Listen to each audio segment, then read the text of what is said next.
Praise lord. ఈరోజు దేవుని యొక్క దిన వాగ్దానం మార్కు సువార్త 8వ అధ్యాయం 35-36 వచనాలు. తన ప్రాణమును రక్షించుకొను గోరువాడు దానిని పోగొట్టుకొనును.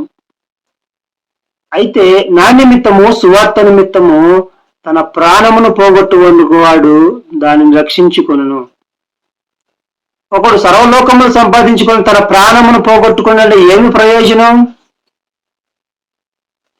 ఈరోజు ప్రాణం కొరకు ఎంతో మంది సైంటిస్టులు కానివ్వండి, ఈ రీతిగా అనేక మంది ఈ భూ ప్రపంచం మీద అనేక సంవత్సరాలు జీవించాలని ఇష్టపడి వారు ఎన్నో ఫ్రీక్వెన్సీలు తీసుకుంటూ ఆక్సిజన్ సిలిండర్లను జీవిస్తూ వాళ్ళు తినాల్సింది, తాగాల్సింది ప్రోటీన్లు, విటమిన్లు, ఎంత క్యాలరీస్ కావాలని వాటినే తింటూ యవ్వనంగా ఉండాలని, అనేక సంవత్సరాలు జీవించాలని తన ప్రాణమును కాపాడుకోవడానికి ఇష్టపడ్డారు.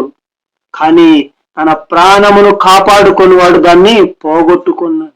ఎంత జిమ్మర్ అయినా సరే, ఎంత బాడీ బిల్డర్ అయినా సరే, ఎన్ని కోట్ల ఆస్తులు ఉన్నా సరే, తన ప్రాణమునకు ప్రతిగా మనిషి ఏమి చేయగలడు?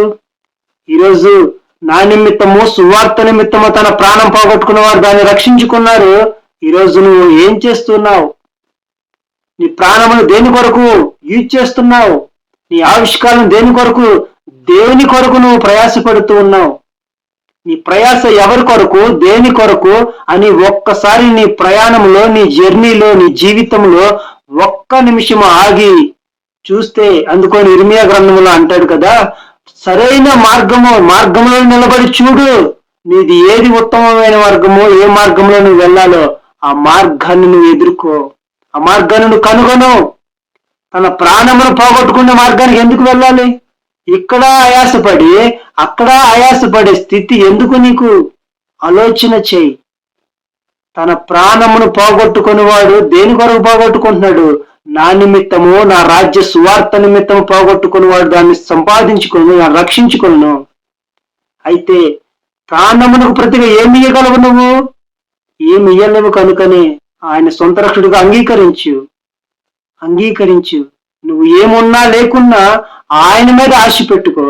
నీకు ఎన్నో కోట్ల ఆస్తుంది, కానీ నీలో సంతోషం ఉన్నదా? సమాధానం ఉన్నదా? లేదు, ఉండదు. డబ్బు నేనేం చేయలేదు, అక్కడికి రాదు. కానీ నీ దగ్గర తినటానికి తిండి లేకపోయినా నలుగురితో సమాధానం కలిగి, నెమ్మది కలిగి, శాంతి కలిగి జీవించటం, ఇదే దేవుడు మనకిచ్చిన గొప్ప భాగ్యం. ఈ భాగ్యము ప్రతి ఒక్కరు పొందుకుందాం, ఆయనలో జీవిద్దాం. అటు కృప దేవుడు మనకు అనుగ్రహించును గాక. ఆమేన్.